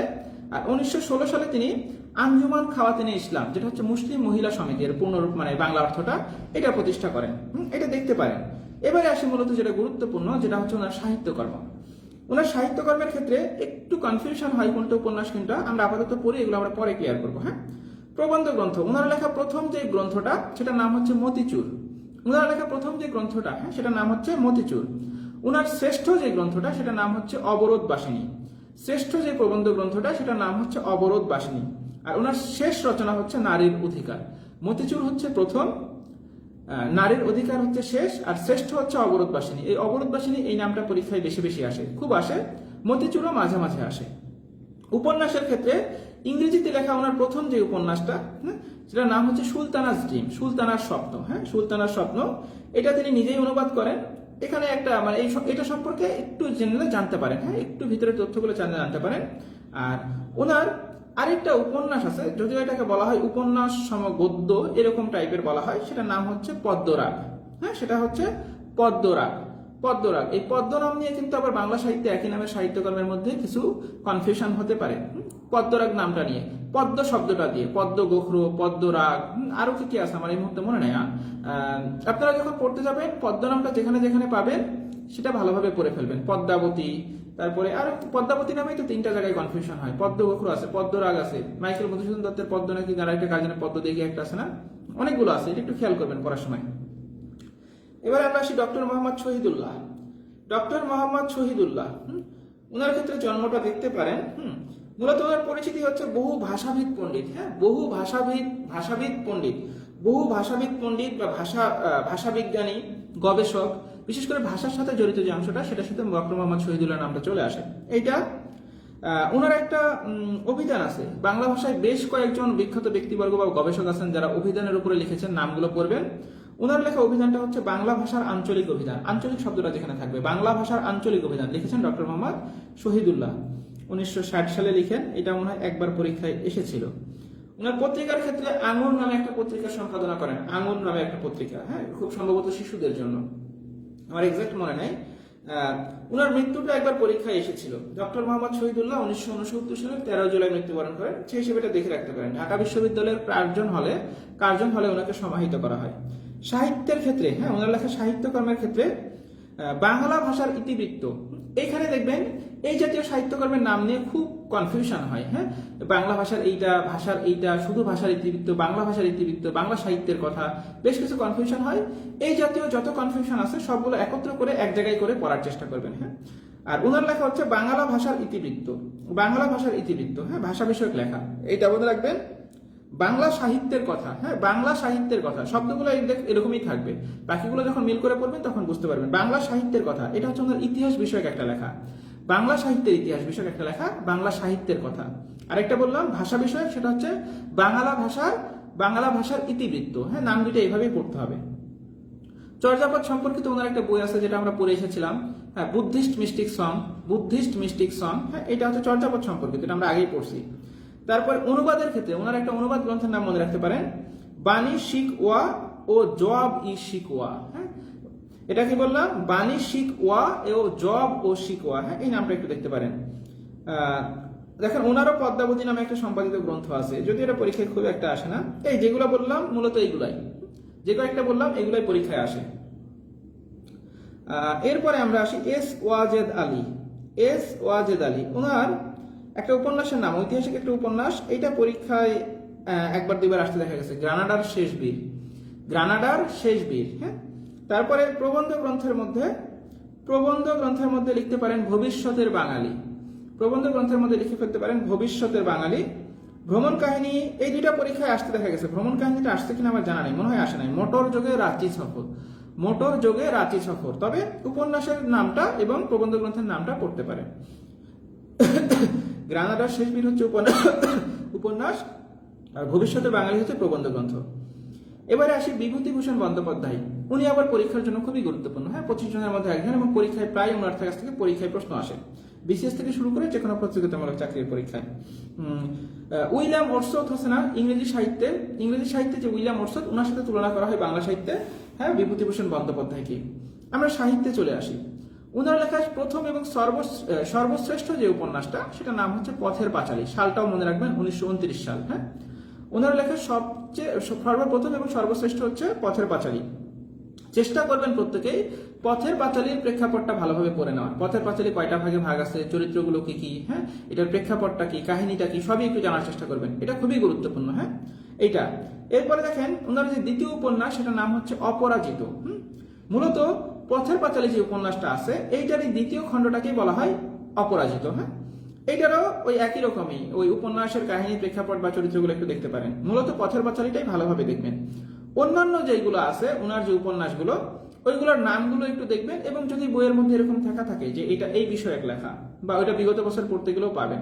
আরণ্যক, বাকি কয়েকটা নাম লিখে ফেলেন। আরণ্যক, এটা প্রকৃতি ও মানব মনের সম্পর্ক নিয়ে লেখা, প্রকৃতি এবং মানব মনের সম্পর্ককে নিয়ে লেখা, এটা একবার পরীক্ষায় এসেছিল। মানে এটার উপজীব্য বিষয় কি, প্রকৃতি ও মানব মনের সম্পর্ক, যেটাকে আমরা বাংলা সাহিত্যের উপজীব্য বিষয় বলছি না, সেটা। অশনি সংকেত, এটা হচ্ছে 1350 বঙ্গাব্দের যে দুর্ভিক্ষটা হয়, সেই দুর্ভিক্ষকে কেন্দ্র করে লেখা, অশনি সংকেত। তারপরে ইসামতি, যেটা হচ্ছে ওনার লেখা সর্বশেষ উপন্যাস, সেটা নাম হচ্ছে ইসামতি, আরণ্যক, অশনি সংকেত, অপরাজিত, পথের পাঁচালী, এই নামগুলো পরীক্ষায় খুব আসে। হ্যাঁ, আরো কয়েকটা নাম আছে, এগুলো একটু দেখতে পারেন। দেবযান, দৃষ্টিপ্রদীপ, অভিযাত্রিক। হ্যাঁ, অভিযাত্রিক নামে আবার আরেকটা লেখা আছে, খুব সম্ভবত কাব্যগ্রন্থ বা কিছু একটা, আমার এক্সাক্ট মনে নাই, আমরা একটু পরেই পাবো হয়তো বা। অভিযাত্রিক নামে আরেকটা লেখা আছে, ওইটা আবার লিখেছিলেন বেগম সুফিয়া কামাল। হ্যাঁ, বাংলা সাহিত্যের সর্বশ্রেষ্ঠ মহিলা কবি যিনি, বেগম সুফিয়া কামাল, ওনার লেখা একটা সাহিত্যকর্ম আছে, সেটার নাম হচ্ছে অভিযাত্রিক। ছোট গল্পগুলোর নাম একবার দেখতে পারেন ওনার ক্ষেত্রে। হ্যাঁ, ছোট গল্পের নামগুলো একবার দেখে ফেলতে পারেন, ছোট গল্প যেগুলো আছে। এটা গেল হচ্ছে বিভূতিভূষণ বন্দ্যোপাধ্যায়। এরপরে আসি কাজী আব্দুল ওদুদ। হ্যাঁ, কাজী আব্দুল ওদুদ, ওনার ক্ষেত্রে যে তথ্যটা, ওই যে মুসলিম সাহিত্য সমাজ নামে একটা অন্যতম প্রতিষ্ঠান আছে। এটার প্রতিষ্ঠাতা হচ্ছে কয়েকজন, এর মধ্যে অন্যতম প্রতিষ্ঠাতা হচ্ছে কাজী আব্দুল ওদুদ। হ্যাঁ, মুসলিম সাহিত্য সমাজ, যেটা শিক্ষা পত্রিকা, এইটার সাথে সম্পর্কযুক্ত। শিক্ষা নামে একটা পত্রিকা আছে, বিশেষ করে মুসলমানদেরকেও ওই সমসাময়িক সময়ে উৎসাহিত করার জন্য, তারা যাতে পিছায় না পড়ে, সাহিত্য থেকে শুরু করে বিভিন্ন কাজে কর্মে তারা যাতে সামনের দিকে অন্যান্যদের মতো এগিয়ে যেতে পারে, সেটাকে কেন্দ্র করে একটা প্রতিষ্ঠান গড়ে ওঠে, সেটার নাম হচ্ছে মুসলিম সাহিত্য সমাজ। এবং এটারই এটারই কেন্দ্ররূপে ছিল মনে হয় একটা পত্রিকার নাম হচ্ছে শিখা পত্রিকা। যেটা আপনারা পড়েছেন যে মুক্তি যেখানে অসম্ভব, একটা আছে না একটা উক্তি, ওইটা হচ্ছে শিক্ষা পত্রিকারই উক্তি। এটা গঠিত হয় 1926 সালে। ওনার একটা উপন্যাসের নাম মনে রাখতে পারেন নদী বক্ষে, উপন্যাসের নাম একটা মনে রাখতে পারেন নদী বক্ষে। একটা প্রবন্ধের নাম মনে রাখতে পারেন শাশ্বত বঙ্গ। বাকি যেগুলো আছে ওগুলো পরীক্ষায় খুব বেশি একটা আসে না। নদী বক্ষে উপন্যাসের নাম, শাশ্বত বক্ষ এটা হচ্ছে প্রবন্ধের নাম। আর যদি বিগত বছরে কিছু থেকে থাকে এগুলো পড়লেই চলবে। গোলাম মোস্তফা ওনার ক্ষেত্রে গদ্য গ্রন্থের নাম লিখেন বিশ্বনবী, এই প্রশ্নটা পরীক্ষায় আসে। ওনার একটা বিখ্যাত গদ্য গ্রন্থের নাম হচ্ছে বিশ্বনবী। তারপরে কাব্যগ্রন্থের নাম লিখেন, কাব্যগ্রন্থের নামে লিখবেন হচ্ছে বনি আদম। হ্যাঁ, বনি আদম। আরেকটা লিখে ফেলেন রক্তরাগ, বনি আদম, এবং আরেকটা লিখে ফেলেন হচ্ছে রক্তরাগ। এই নামগুলো দেখলেই চলবে। হ্যাঁ, যেগুলো একটু খুঁজে বের করতে দেরি হচ্ছে মনে হচ্ছে, কিন্তু ছোট ছোট তথ্য 2-3টা, এগুলো পারলে একটু লিখে ফেলেন। কাজী মোতাহার হোসেন ওনার ক্ষেত্রে যেটা পড়বেন হচ্ছে তিনি জাতীয় অধ্যাপক ছিলেন, এটা একটু দেখতে পারেন। ওই যে শিক্ষা পত্রিকা বা মুসলিম সাহিত্য সমাজ, ওইটার সাথে জড়িত ছিলেন, এটা দেখবেন। ওনার একটা প্রবন্ধের নাম লিখতে পারেন সঞ্চয়ন। হ্যাঁ, আপনারা যখন আবার রবীন্দ্রনাথ বা কাজী নজরুল পড়েছিলেন তখন আবার পড়েছিলেন সঞ্চিতা একটা লেখা আছে, সঞ্চয়িতা একটা লেখা আছে, আর এখানে আমরা পড়লাম সঞ্চয়ন। সঞ্চিতাটা লিখেছেন কাজী নজরুল, সঞ্চয়িতা এটা লিখেছেন রবীন্দ্রনাথ, আর সঞ্চয়ন এটা লিখেছেন কাজী মোতাহার হোসেন। হ্যাঁ, তবে ওগুলো পরীক্ষায় বেশি গুরুত্বপূর্ণ, এগুলো খুব বেশি একটা আসে না। এটা হচ্ছে ওনার একটা প্রবন্ধ। আর মাসুদ রানা সিরিজ আমরা অনেকেই পড়ে এসেছি। মাসুদ রানা সিরিজের স্রষ্টা কিন্তু এই কাজী মোতাহার হোসেন। আচ্ছা, এইটা গেল কাজী মোতাহার হোসেন। এবারে আমরা আসি হচ্ছে তারাশঙ্কর বন্দ্যোপাধ্যায়। উনি কিন্তু এই 25 জনের মধ্যে আছেন। হ্যাঁ, তারাশঙ্কর বন্দ্যোপাধ্যায়। ওনার ছোট গল্পের ক্ষেত্রে ডাক হরকরা নামে একটা ছোট গল্প আছে। ডাক হরকরা নামে একটা ছোট গল্প আছে, এটা পরীক্ষায় মাঝে মাঝে আসে। আরেকটা আছে রসকলি, এটাও মনে রাখতে পারেন, তবে ডাক হরকরাটা ভালোভাবে মনে রাখবেন, এটা পরীক্ষায় আসতে পারে। উনিও মূলত গুরুত্বপূর্ণ ছিলেন উপন্যাসের জন্য। আমরা কিছু উপন্যাসের নাম জেনে নিই। ওনার লেখা উপন্যাস সবগুলোর নাম একটু দেখার চেষ্টা করবেন। ওনার লেখা প্রথম উপন্যাস হচ্ছে চৈতালি ঘূর্ণি। এই নামটা খুব একটা পরীক্ষায় আসে নাই। চৈতালি ঘূর্ণি। কালো মেয়ের কথা, এইটা খুবই গুরুত্বপূর্ণ, মুক্তিযুদ্ধ ভিত্তিক লেখা। হ্যাঁ, এখানে চরিত্রের নাম হচ্ছে নাজমা। মুক্তিযুদ্ধ ভিত্তিক ওনার একটা বিখ্যাত উপন্যাসের নাম হচ্ছে একটি কালো মেয়ের কথা। এটা খুবই গুরুত্বপূর্ণ। হাসুলি বাকের উপকথা, এটাও গুরুত্বপূর্ণ। হ্যাঁ, হাসুলি বাকের উপকথা। তারপরে ওনার 3টা ত্রয়ী উপন্যাস আছে। হ্যাঁ, ত্রয়ী উপন্যাস কাকে বলা হয়? যে একই সিরিজের বলেছিলাম ধারাবাহিক 3টে উপন্যাসকে আমরা ত্রয়ী উপন্যাস বলি। ধাত্রী দেবতা, গণদেবতা, পঞ্চগ্রাম, এই 3টা হচ্ছে ওনার লেখা ত্রয়ী উপন্যাস। ধাত্রী দেবতা, গণদেবতা, পঞ্চগ্রাম। তারপরে হচ্ছে কবি, আমরা একটু আগে পড়ে এসেছিলাম ছবি নামে একটা লেখা আছে, যেটা লিখেছেন শরৎচন্দ্র চট্টোপাধ্যায়। আর কবি নামে যে লেখাটা আছে উপন্যাস, সেটা লিখেছেন হচ্ছে তারাশঙ্কর বন্দ্যোপাধ্যায়। হ্যাঁ, তারপর হচ্ছে আরোগ্য নিকেতন। হ্যাঁ, এই নামটা অভিযান, এই নামগুলো দেখতে পারেন। এগুলো হচ্ছে মূলত বেশি গুরুত্বপূর্ণ। আর ওই যে কবি উপন্যাসে দেখবেন ডোম সম্প্রদায়ের জীবন সম্পর্কে বলা হয়েছে। পাশাপাশি 2-একটা সাহিত্য যদি এরকম থাকে, আমি হয়তো বলি নাই, বইয়ের মধ্যে লেখা আছে এই সাহিত্যের উপযোগ্য বিষয়টা হচ্ছে এটা, বা এই সাহিত্যের 2-একটা উক্তি দেওয়া আছে, বা ওই সাহিত্য সম্পর্কে 2-একটা চরিত্রের নাম দেওয়া আছে, ওইগুলো আবার একটু কাইন্ডলি একটু কষ্ট করে বইয়ের মধ্যে যদি থাকে একটু পড়ে ফেলতে পারেন। তারপরে হচ্ছে গণদেবতা এবং পঞ্চগ্রাম উপন্যাসের কাহিনীটা একটু দেখতে পারেন, কবি উপন্যাসের কাহিনীটা একটু দেখতে পারেন। কালো মেয়ের কথা, এটা তো হচ্ছে মুক্তিযুদ্ধ ভিত্তিক উপন্যাস। আরেকটা কি জানি ছিল, আমার মনে হচ্ছে না, এটা হাসুলি বাকের উপকথা, এইটার কাহিনীর উপযোগ্য বিষয়টা একটু দেখতে পারেন, হাসুলি বাকের উপকথা। হ্যাঁ, এরপরে আমরা আসি হচ্ছে আবুল মনসুর আহমদ। হ্যাঁ, উনি হচ্ছে যুক্তফ্রন্টের শিক্ষামন্ত্রী ছিলেন। পরীক্ষায় যেগুলো আসে সেগুলো বলি। রম্য রচনার জন্য বিখ্যাত ছিলেন। রম্য রচনার জন্য বিখ্যাত ছিলেন। উনার একটা বইয়ের নাম পরীক্ষায় খুবই আসে, রাজনৈতিক একটা গ্রন্থ, নাম হচ্ছে আমার দেখা রাজনীতি 50 বছর। আমার দেখা রাজনীতির 50 বছর, এই নামটা পরীক্ষায় আসে। হ্যাঁ, অনেকে মনে হয় বইটা পড়েছেন। আমার দেখা রাজনীতির 50 বছর, এই নামটা মানে এই যে প্রবন্ধটা গ্রন্থটা রাজনৈতিক গ্রন্থ, এটা লিখেছেন আবুল মনসুর আহমদ। উপন্যাসের ক্ষেত্রে কয়েকটা নাম লিখে ফেলেন। আবে হায়াত, আবে হায়াত, জীবন ক্ষুধা, জীবন ক্ষুধা, সত্য মিথ্যা, সত্য মিথ্যা, এই নামগুলো দেখতে পারেন উপন্যাসের ক্ষেত্রে। আবে হায়াত, জীবন ক্ষুধা, সত্য মিথ্যা। আর গল্প গ্রন্থের ক্ষেত্রে কিছু নাম দেখতে পারেন, গল্প গ্রন্থেরও নাম পরীক্ষায় আসে। আয়না, আয়না নামে ওনার একটা গল্প গ্রন্থ আছে। এই গল্প গ্রন্থের ভূমিকাটা আবার লিখে দেন কাজী নজরুল ইসলাম। হ্যাঁ, ভূমিকাটা লিখে দেন কাজী নজরুল ইসলাম। ফুড কনফারেন্স, গল্পগ্রন্থের মধ্যে লেখা হচ্ছে ফুড কনফারেন্স। আরেকটা আছে শিশু শিশু শিশু সাহিত্য। হ্যাঁ, শিশু ভিত্তিক লেখা, শিশুতোষ সাহিত্য, এটার নাম হচ্ছে গালিভারের সফরনামা, যেটা আমরা ইংরেজি সাহিত্যে পড়েছিলাম কি গালিভার ট্রাভেলস। লিখেছিলেন কে? Jonathan Swift. হ্যাঁ, জনাথন সুইফটের লেখা একটা বিখ্যাত লেখা হচ্ছে গালিভার ট্রাভেলস, যেটা আমরা দেখেছিলাম 4টা ভাগ আছে। হ্যাঁ, আর এখানে হচ্ছে শিশু সাহিত্যিক যে লেখাটা গালিভারের সফরনামা, এটা লিখেছেন আবুল মনসুর আহমদ। আচ্ছা, এইগুলো পড়লেই চলবে মোটামুটি। ওনার আত্মজীবনীর নাম হচ্ছে আত্মকথা, এগুলো পরীক্ষা খুব বেশি একটা আসে না। এরপরে আমরা আসি হচ্ছে জীবনানন্দ দাশ। বাংলা সাহিত্যের 5জন কবিকে বলা হয় পঞ্চকবি।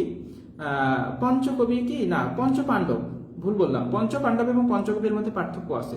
পঞ্চকবি হচ্ছে তাদেরকে বলা হয় যারা একই সাথে গানও গাইতে পারতেন, গান লিখতেও পারতেন, এবং পাশাপাশি মনে হয় যারা গান গাইতেও পারতেন। হ্যাঁ, লিখতেন এবং গাইতেন উভয়ই করতেন, তাদেরকে মনে হয় বলা হয় পঞ্চকবি। এ ধারায় রবীন্দ্রনাথ, কাজী নজরুল, তারপরে যে DL রায়, অতুল প্রসাদ সেন, আরেকজনকে জানি আছেন, আমার এক্সাক্ট মনে নাই। আর বাংলা সাহিত্যে ওনাদেরকে বলা হয় পঞ্চকবি। আবার বাংলা সাহিত্যে পঞ্চপাণ্ডব নামে একটা টার্ম আছে। পঞ্চপাণ্ডব হচ্ছেন যারা এই যে 30-এর সাহিত্যিক, রবীন্দ্র ওই সময়কার যে লেখাটা ছিল, ওই সাহিত্য বলয়টা থেকে বের হয়ে এসে নিজেদের মতন করে যারা ভিন্ন ধারার একটু সাহিত্যকে রচনা করেছিলেন, তাদেরকে বলা হয় পঞ্চপাণ্ডব। এই পঞ্চপাণ্ডব হচ্ছে জীবনানন্দ দাশ। আমরা সবগুলো এখন একটু দেখবো। সুধীন্দ্রনাথ দত্ত, সুধীন্দ্রনাথ দত্ত, বিষ্ণুদেব, বিষ্ণুদেব, বুদ্ধদেব বসু, বুদ্ধদেব বসু, এবং অমিয় চক্রবর্তী, অমিয় চক্রবর্তী। তবে পরীক্ষায় এই কয়েকজনের মধ্যে থেকে জীবনানন্দ দাশ, ওনার লেখা তথ্যগুলো পরীক্ষায় বেশি বেশি আসে। জীবনানন্দ দাশ হচ্ছেন ওই 25 জনের মধ্যেকার একজন। হ্যাঁ, বাকিগুলো থেকে অনেকেই বলেন পঞ্চপাণ্ডবের সব পড়ে যেতে হবে। আমি বিগত বছরগুলোতে পঞ্চপাণ্ডব থেকে খুব বেশি একটা প্রশ্ন আসতে দেখি নাই, ঘুরে ফিরে জীবনানন্দ দাশ থেকে পরীক্ষায় প্রশ্ন দেখা গেছে। আপনারা চাইলে পড়তে পারেন, তবে আমি যেগুলো পরীক্ষায় আসার মতন সেগুলো শুধু মার্ক করে দিচ্ছি। জীবনানন্দ দাশের জন্ম, মৃত্যু, জন্মস্থান, সব মৃত্যুস্থান সবগুলো পড়বেন। হ্যাঁ, জীবনানন্দ দাশের কিন্তু জন্ম, মৃত্যু সবই ইম্পর্টেন্ট।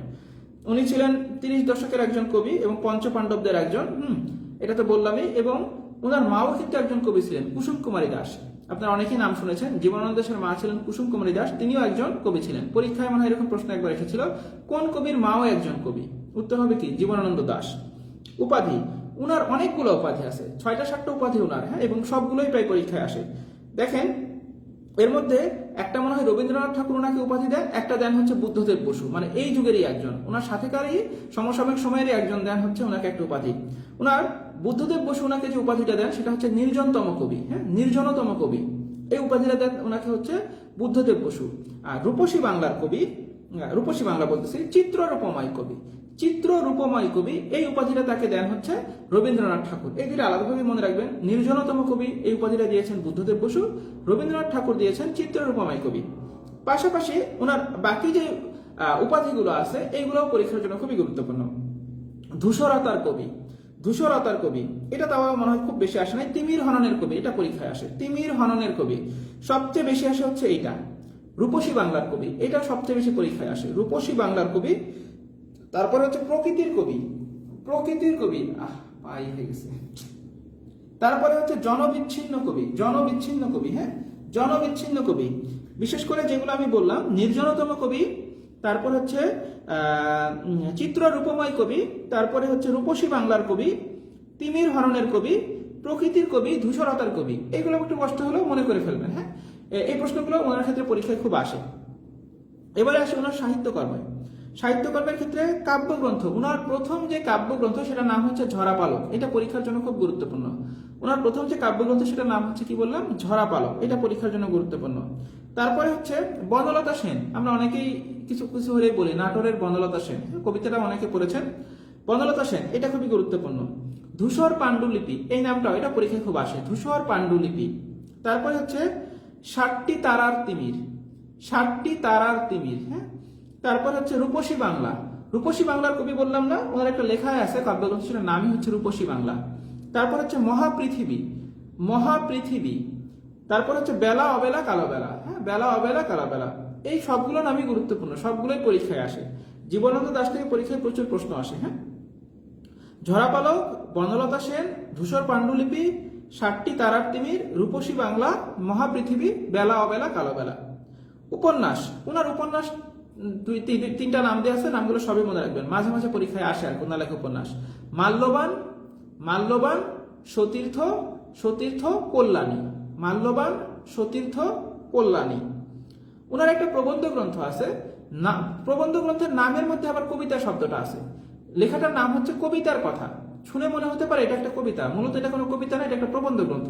এটা পরীক্ষায় আসলে কনফিউশন হয়, হ্যাঁ, এটা একটু খেয়াল করবেন। কোন একটা বিসিএস এই প্রশ্নটা মনে হয় এসেছিল। কবিতার কথা, এটা হচ্ছে জীবনানন্দ দাশের লেখা একটা বিখ্যাত প্রবন্ধ গ্রন্থ। এরপরে বিখ্যাত কবিতা, উনি যে বিখ্যাত কাব্যগ্রন্থ গুলো লিখেছিলেন, এর মধ্যে আবার বিখ্যাত কিছু কবিতার নাম আমরা পড়বো। বনলতা সেন, যেটা কাব্যগ্রন্থের নামও হচ্ছে বনলতা সেন। হ্যাঁ, তারপরে হচ্ছে আমরা পড়তে পারি হাই চিল। হাই চিল নামে ওনার একটা লেখা আছে। ইংরেজি সাহিত্যে আমরা মনে হয় ডাব্লিউ.বি. ইয়েটস পড়ার সময় এরকম একটা তথ্য পেয়েছিলাম।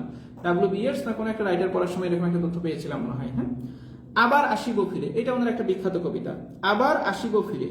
আচ্ছা, এখন আসি ইংরেজি সাহিত্যের। দেখবেন এডগার অ্যালান পো নামে একজন লেখক ছিলেন না, শর্ট স্টোরি রাইটার, আমেরিকার শর্ট স্টোরি রাইটার এবং ডিটেকটিভ স্টোরি বা ডিটেকটিভ গোয়েন্দা ভিত্তিক যে লেখালেখি করতেন, তার নাম ছিল কি? বা বাংলা সাহিত্যে যেমন ছোট গল্পের জনক হচ্ছেন রবীন্দ্রনাথ ঠাকুর, ইংরেজি সাহিত্যের এরকম ছোট গল্পের জনক ছিলেন এডগার অ্যালান পো। হ্যাঁ, আমি মাঝে মাঝে এগুলো একটু রিপিট করার চেষ্টা করি, যাতে করে আপনাদের মানে এগুলা একটু মনে করার, মানে আপনি যাতে বুঝতে পারেন যে হ্যাঁ ওই যে পড়ছিলাম, হ্যাঁ হ্যাঁ এরকম মনে হচ্ছে। এরকম যদি মনে হয় তাহলে বুঝবেন যে আপনি লাইনে আছেন। হ্যাঁ, এডগার অ্যালান পো এর একটা বিখ্যাত লেখা আছে, হ্যাঁ, বিখ্যাত কাব্যগ্রন্থ আছে, কবিতার নাম হচ্ছে টু হেলেন। হ্যাঁ, টু হেলেন, এই কবিতা থেকেই তিনি পরবর্তীতে রচনা করেন বনলতা সেন। হ্যাঁ, বনলতা সেন। আচ্ছা, টু হেলেন কবিতা থেকে তিনি রচনা করেন বনলতা সেন। আমি কি এটা, আচ্ছা এখানে লেখা আছে এরকমই। আরেকটা আছে না, হাই চিল নামে একটা লেখা আছে, দেখেন তো, এটা একটু চেক করবেন হাই চিলের সাথে তাহলে কোনটা সম্পর্ক, আমি ভুলে গেছি এটা। তারপরে হচ্ছে, আর জীবনানন্দ দাশের উপরে গবেষণা করতেন একজন বিখ্যাত গবেষক, তার নাম হচ্ছে Clinton B Seely. Clinton B Seely, হ্যাঁ, ক্লিন্টন বি সিলি নামে একজন বিখ্যাত গবেষক ছিলেন, যিনি জীবনানন্দ দাশের জীবনের উপরে গবেষণা করতেন। এবার বাকি যে চারজন আছেন, হ্যাঁ, জীবনানন্দ দাস ছাড়া বাকি যে চারজন আছেন, সেগুলো থেকে আমি খুবই স্পেসিফিক তথ্যগুলো বলবো। সুধীন্দ্রনাথ দত্ত, সুধীন্দ্রনাথ দত্ত ক্লাসিক কবি নামে পরিচিত। হ্যাঁ, ক্লাসিক কবি নামে পরিচিত। এইটা দেখবেন কাব্যগ্রন্থের ক্ষেত্রে পড়বেন হচ্ছে ওনার প্রথম কাব্যটার নাম একটু দেখতে পারেন, তন্নি। এটা একবার পরীক্ষায় এসেছিল, তন্নি। হ্যাঁ, তারপরে ওনার একটা প্রেমের কাব্যের নাম পড়তে পারেন, অর্কেস্ট্রা। অর্কেস্ট্রা, হ্যাঁ, অর্কেস্ট্রা। উনি কখনো উপন্যাস লিখেননি। এটা বলার কারণ হচ্ছে একবার পরীক্ষায় এমন একটা প্রশ্ন এসেছিল, নিচের কোনজন কখনো উপন্যাস লিখেননি? বাকি যে তিনজন ছিলেন তারা উপন্যাস লিখেছিলেন, আর উনি কখনো উপন্যাস লিখেননি। হ্যাঁ, তারপরে হলে ওনার একটা বিখ্যাত উক্তি একবার পরীক্ষায় মনে হয় এসেছিল, অন্ধ হলে কি প্রলয় বন্ধ থাকে? অন্ধ হলে কি প্রলয় বন্ধ থাকে? এইটা একটু দেখতে পারেন। ওনার একটা বিখ্যাত কবিতা আছে উট পাখি, সেখান থেকে এই উক্তিটা নেওয়া হয়েছে। সুধীন্দ্রনাথ দত্ত থেকে আমরা চাইলে এই তথ্যগুলো মনে রাখতে পারি। এরপরে আমরা আসি হচ্ছে বিষ্ণুদে। হ্যাঁ, বিষ্ণুদে উনি হচ্ছেন মার্ক্সবাদী কবি।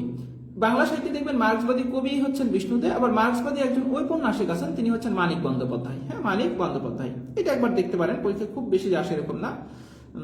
পঞ্চপাণ্ডবদের মধ্যে সবচেয়ে বেশি কবিতা লিখেছিলেন এই বিষ্ণুদে। হ্যাঁ, এই তথ্যটা মনে রাখতে পারেন। আমরা আসি ওনার লেখা সাহিত্যকর্মে। ওনার কাব্যগ্রন্থের মধ্যে প্রথম যে কাব্যগ্রন্থটা, এই নামটা একটু পড়বেন, উর্বশী ও আর্টেমিস।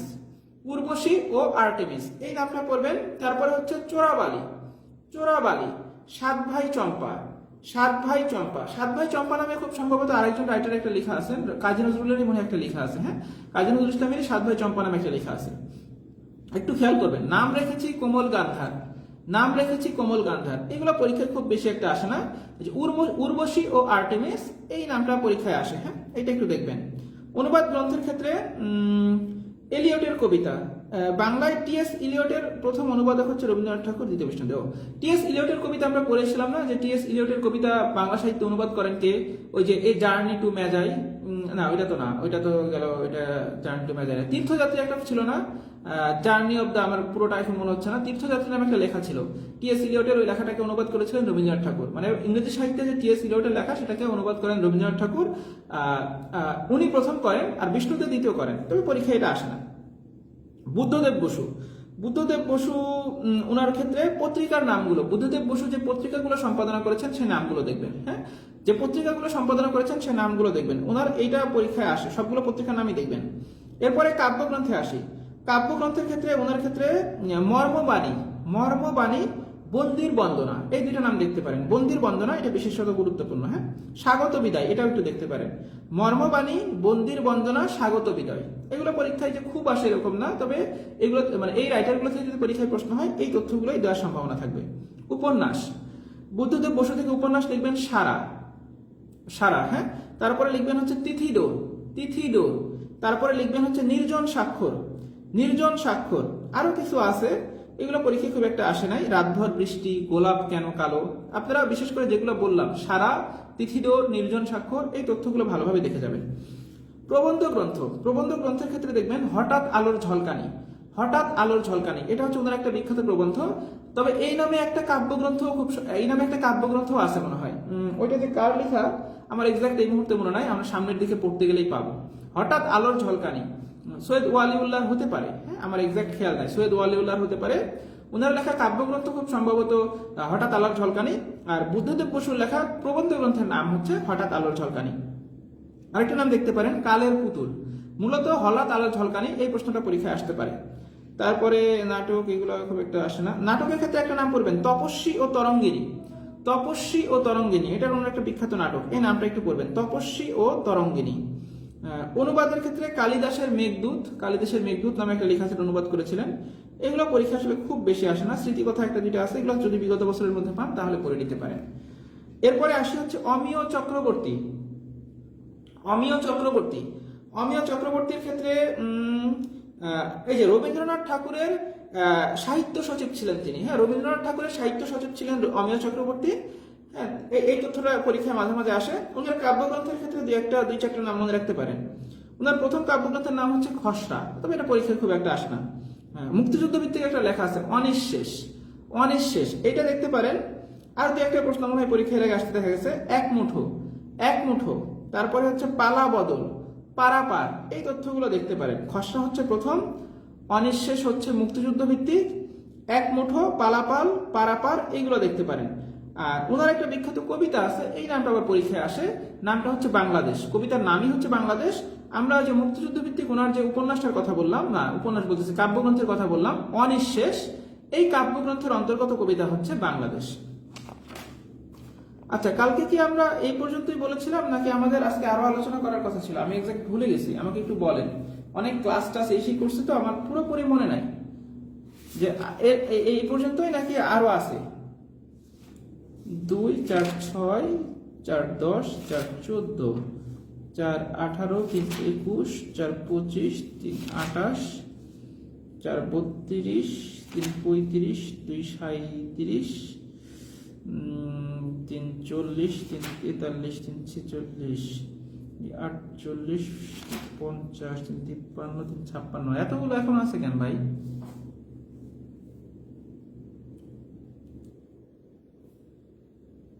আবুল ফজল পর্যন্ত না? আচ্ছা, আমরা দুই একটা পড়ি, কারণ আমাদের পরবর্তীতে চাপ হয়ে যাবে খুব। আর কিছুক্ষণ সময় আমরা হয়তো একটু দেখতে পারবো, আরো 10-15 মিনিট হয়তো আমরা একটু দেখতে পারি। জসিমউদ্দিন, হ্যাঁ, কবি জসিমউদ্দিন। জসিমউদ্দিনের ক্ষেত্রে চেষ্টা করবেন সবই পড়ার, ওনার সবগুলো তথ্যই পরীক্ষার জন্য গুরুত্বপূর্ণ। হ্যাঁ, ওনার লেখা সবগুলো তথ্যই পরীক্ষার জন্য গুরুত্বপূর্ণ। তারপরেও আমি কয়েকটা বলে দিচ্ছি। ওনার জন্ম মৃত্যুটা পড়বেন, পৈতৃক নিবাস কোথায় ছিল দেখবেন, ওনার পরিচিতি পল্লী কবি নামে তিনি পরিচিত, এটা তো জানেনই সবাই। তারপরে ডক্টর দীনেশচন্দ্র সেনের আনুকূল্যে যে লোকসাহিত্য সংগ্রহ করতেন, সোজা হিসাব, হ্যাঁ, লোকসাহিত্য সংগ্রহ করতেন কিন্তু জসিমউদ্দিন। এবার আসে সাহিত্যকর্মে। ওনার প্রথম প্রকাশিত যে কাব্যগ্রন্থ সেটার নাম হচ্ছে রাখালি, রাখালি কাব্যগ্রন্থ, এটা পরীক্ষায় আসে। সবচেয়ে বেশি যেটা আসে সেটা হচ্ছে ওনার সর্বশ্রেষ্ঠ যে কাব্যগ্রন্থ সেটার নাম হচ্ছে নকশি কাঁথার মাঠ, নকশি কাঁথার মাঠ, এটা হচ্ছে 1929 সালে, সালটাও মনে রাখবেন। এবং নকশি কাঁথার মাঠের বইয়ের মধ্যে যতটুকু যার বইয়ে যা যা লেখা আছে সবই পড়বেন নকশি কাঁথার মাঠ থেকে, কাহিনীর প্রেক্ষাপটটাও পড়বেন, ভিতরের অংশগুলোও জানবেন। হ্যাঁ, চরিত্র কোন প্রেক্ষাপটে লেখা হয়েছে, এটা কে অনুবাদ করেছেন, সবগুলো দেখবেন। অন্যান্য কাব্যগ্রন্থের মধ্যে থেকে আমি কয়েকটা বলে দিচ্ছি, সবগুলো দেখা ভালো, কয়েকটা তারপরে বলি। সজন বাদিয়ার ঘাট, এটা পরীক্ষায় আসে, সজন বাদিয়ার ঘাট। বালুচর, এটাও পরীক্ষায় আসে, বালুচর। ধানক্ষেত, এইটাও পরীক্ষায় আসে। বালুচর, ধানক্ষেত, সুজন বাদিয়ার ঘাট। তারপরে হচ্ছে বাকিগুলো একটু দেখতে পারেন, বাকি কয়েকটা নাম আমি বলি। এগুলো পরীক্ষায় খুব বেশি একটা আসছে এরকম না, দুই একটা আসতে হয়তো বা। তারপরে একটু দেখবেন কাফনের মিছিল, কাফনের মিছিল, সুচয়নি, সুচয়নি।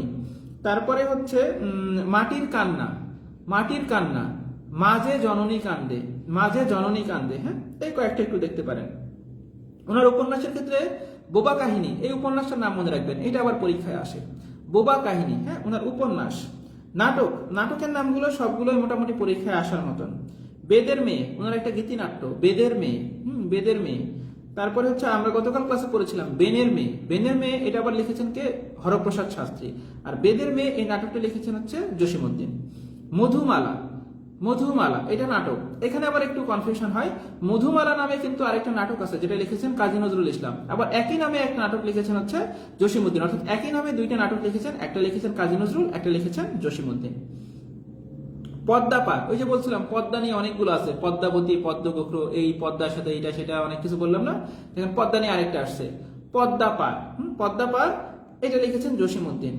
আরেকটা আরো দুইটা আছে নাম এখানে, পল্লীবধূ গ্রামের মায়া, পল্লীবধূ গ্রামের মায়া, এই নামগুলো দেখতে পারেন। আর বাকি তিনটা বাকি জনের সাথে কনফিউশন করে করেই মনে করে ফেলবেন। বেদের মেয়ে, বেনের মেয়ে, মধুমালা, মধুমালা, পদ্মা পার, পদ্মাবতী, পদ্মগোখ্র, আরো আদার্স যা যা আছে। বিখ্যাত কবিতা, আমরা প্রথমে পড়ে আসলাম ওনার বিখ্যাত কাব্যগ্রন্থ রাখালি, নকশি কাঁথার মাঠ, সুজন বাদিয়ার ঘাট, এগুলো ছিল কাব্যগ্রন্থ। এই কাব্যগ্রন্থের অন্তর্গত যেগুলো সব আবার কবিতা আছে সেগুলো আবার কিছু কিছু আমাদের একটু পড়ে ফেলতে হবে। যেমন কবর নামে একটা বিখ্যাত কবিতা আছে, এইখানে তোর দাদির কবর, ডালিম গাছের তলে 30 বছর ভিজায় রেখেছি দুই নয়নের জলে। এটা আপনারা কম বেশি সবাই পড়েছেন। রাখালি যে কাব্যগ্রন্থ, ওনার প্রথম যে কাব্যগ্রন্থ ছিল রাখালি, সেই কাব্যগ্রন্থের অন্তর্গত একটা কবিতার নাম হচ্ছে এটা, এটা পরীক্ষায় আসে। নিমন্ত্রণ, নিমন্ত্রণ নামে ওনার একটা লেখা আছে, এটাও রাখালি কাব্যগ্রন্থেরই অন্তর্গত। ওনার ভ্রমণ কাহিনী, ভ্রমণ কাহিনীর নামগুলো পরীক্ষায় আসে। আমি এটা এভাবে পড়েছিলাম, চলে মুসাফির হলদে পরীর দেশে, যে দেশে মানুষ বড়। তিনটা নাম একসাথে বললাম, আমি এভাবেই মুখস্থ করেছিলাম। চলে মুসাফির হলদে পরীর দেশে, যে দেশে মানুষ বড়। এই তিনটা হচ্ছে ওনার লেখা ভ্রমণ কাহিনী। আত্মজীবনী খুব একটা আসে না, একবার দেখে ফেলতে পারেন জীবন কথা। ওনার কিছু শিশুতোষ বিষয়ক গ্রন্থ আছে, এই নামগুলো পরীক্ষায় আসে। যেমন হচ্ছে হাসু, হাসু, 1 পয়সার বাঁশি, 1 পয়সার বাঁশি, ডালিম কুমার, ডালিম কুমার। হ্যাঁ, এই তথ্যগুলো আবার পরীক্ষায় আসে। হাসু, 1 পয়সার বাঁশি, ডালিম কুমার। হ্যাঁ, ওনার 1 পয়সা বাঁশি কাব্যের অন্তর্গত একটা কবিতা আছে। হ্যাঁ, আসমানিরে দেখতে যদি তোমরা সবে চাও, রহিমউদ্দির ছোটর বাড়ি রসুলপুরে যাও, এরকম একটা তাহসান আর জানি একটা মমের একটা নাটক আছে মনে হয়। হ্যাঁ, দেখবেন আসমানি, ওইখানে এটা আছে। হ্যাঁ, আসমানি কবিতার 1 পয়সার বাঁশি কাব্যের অন্তর্ভুক্ত, 1 পয়সার বাঁশি যে কাব্যটা আছে সেটা অন্তর্ভুক্ত কবিতা হচ্ছে আসমানি। তারপরে গল্পগুলো খুব একটা আসে না, গদ্য গ্রন্থগুলো মাঝে মাঝে আসে। যাদের দেখেছি ঠাকুর বাড়ির আঙিনায়, আমি এভাবেই মনে রেখেছিলাম, এই স্মৃতিপটে শুধু তাদের জীবন কথা, এরকম আরো দু একটা লাইন ছিল, এখানে সবগুলো দেয়া নাই। যাদের দেখেছি ঠাকুর বাড়ির আঙিনায়, এটা হচ্ছে ওনার গদ্য গ্রন্থ। গানের নামগুলো একটু দেখতে পারেন, রঙিলা নায়ের মাঝি, রঙিলা নায়ের মাঝি, জারি গান, জারি গান, গাঙের পার, জারি গান, রঙিলা নায়ের মাঝি, এই নামগুলো একটু দেখতে পারেন। এইটা গেল। আর কবর কবিতাটা সম্পর্কে একটু জেনে যাওয়ার চেষ্টা করবেন, কবর কবিতার প্রেক্ষাপটগুলো বা এখানে কোন পত্রিকায় প্রকাশিত হয়েছিল, কতগুলো লাইন ছিল, কার কার সম্পর্কে বলা হয়েছে, এগুলো একটু দেখে যেতে পারেন। এইটা গেল হচ্ছে জসীমউদ্দিন। এবারে আসি আবুল ফজল। আবুল ফজল, ওনার থেকে পরীক্ষায় সাহিত্য নিয়ে কিছু লেখাটেখা আছে যেগুলো কনফিউশন হয়, চাইলে দেখতে পারেন, খুব একটা আসে না। উপন্যাস, ওনার উপন্যাসের ক্ষেত্রে রাঙা প্রভাত, রাঙা প্রভাত, এই উপন্যাসটার নাম চৌচির, চৌচির, এই উপন্যাসটার নাম মনে হয় পরীক্ষায় এর আগে আসতে দেখা গেছে, চৌচির, রাঙা প্রভাত।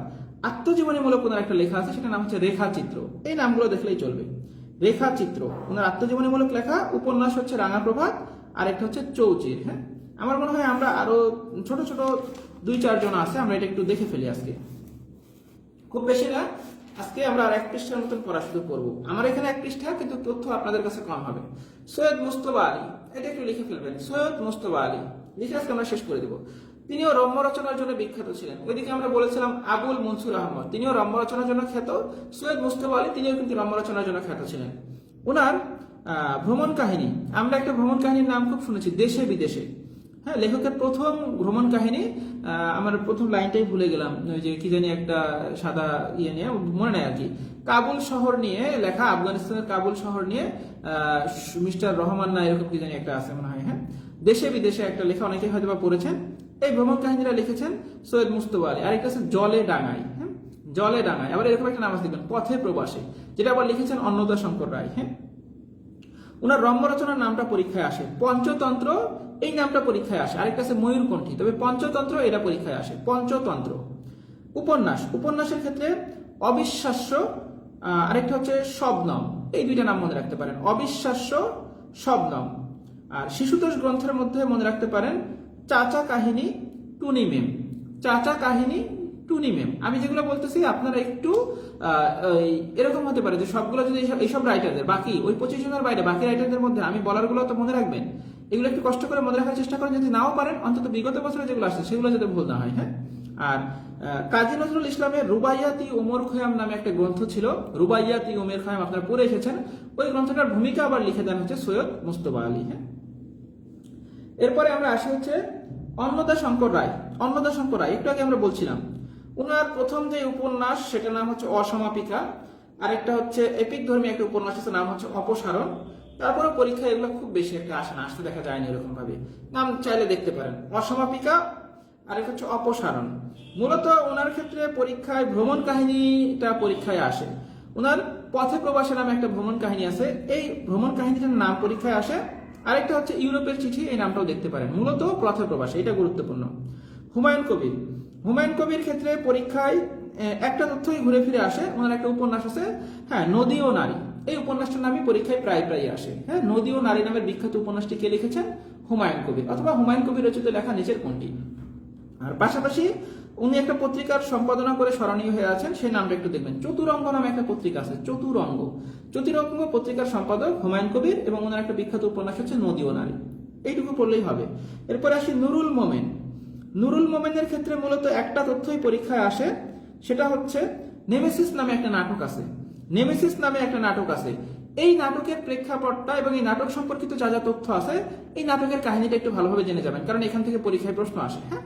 নেমেসিস নামে ওনার একটা নাটক আছে, মূলত এইটাই পরীক্ষায় আসে, অন্যান্য প্রশ্নগুলো খুব একটা আসে না, চাইলে আপনি দু একটা নাম মনে রাখতে পারেন। রূপান্তর, এটা একটা নাটকের নাম, এটা পরীক্ষায় আসে না। হিংটিং ছট নামে একটা রম্য রচনা আছে, হিংটিং ছট, এগুলো চাইলে মনে রাখতে পারেন, মূলত প্রশ্ন আসলে দেখবেন নেমেসিস থেকে এসেছে, হ্যাঁ। আচ্ছা, তাহলে এখন দেখি আমাদের 4 4 8 4 12 15 4 19 22 4 26 29 30 31 32 33 34 39 আচ্ছা, আমরা কি আজকে আর আগাবো না আজকে শেষ করে দিব? এখন আপনাদের মতামতের উপরে থাকি, হ্যাঁ।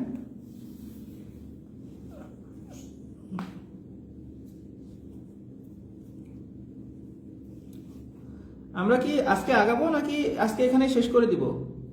একটু বলেন, আমি আসলে এভাবে বসা ছাড়া উপায় নাই, আমার পায়ে ঝিরঝির হয়ে গেছে, এই জায়গায় একটু স্বাভাবিক হয়েছে, হ্যাঁ। আপনারা একটু বলেন, আমি এভাবে বসে একটু সবকিছু আপনাদের সাথে শেয়ার করি।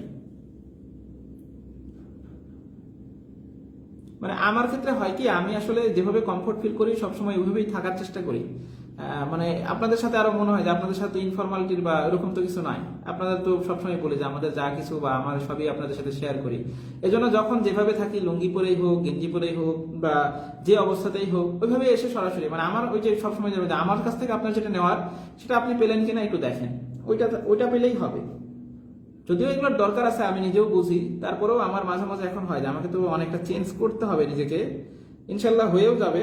তবে আপনাদের দিক থেকে মানে ফর্মালিটির বিষয়টা একটু বাদ দিয়ে রাখবেন, যাতে মানে নির্দ্বিধায় আপনাদের সাথে সবসময় আমার একটা কানেকশন থাকে আর কি। আচ্ছা, ঠিক আছে, তাহলে আমার মনে হয় আজকের মতো আমরা শেষ করতে পারি।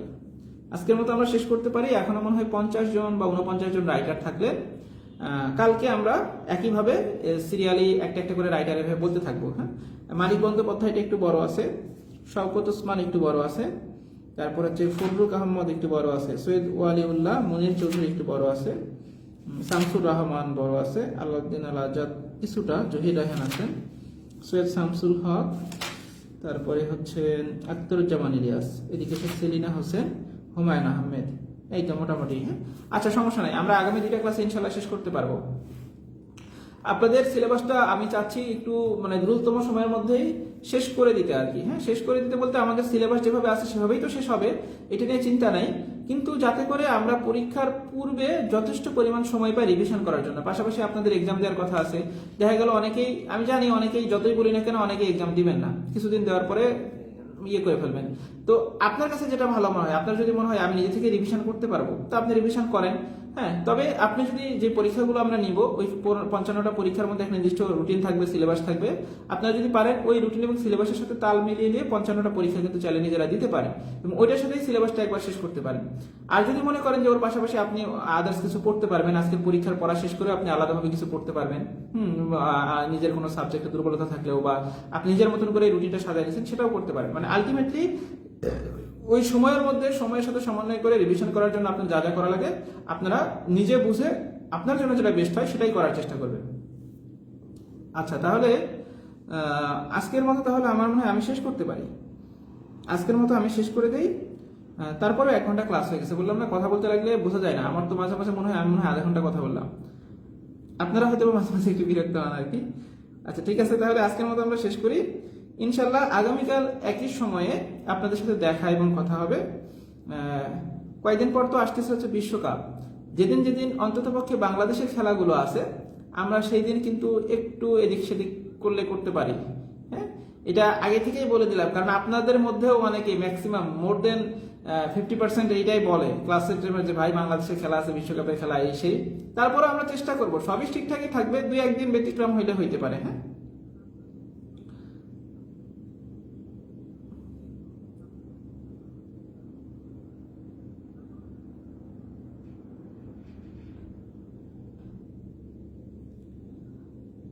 ঠিক আছে ভাই, কারো মনে হয় কোনো প্রশ্ন দেখতে পাচ্ছি না, তাহলে আজকের মতো শেষ করে দেই। ইনশাল্লাহ আগামীকাল আবার দেখা হচ্ছে, কথা হচ্ছে। কালকেও সবাই বইটা সাথে নিয়ে রেডি থাকবেন, আমরা ক্লাসে আসবো, ঘটাঘট ঘটাঘট খালি লিখবো অথবা বইয়ের মধ্যে দাগ দিয়ে ফেলবো। তো আজকের মতো এখানে শেষ করছি, ধন্যবাদ সবাইকে, আসসালামু আলাইকুম।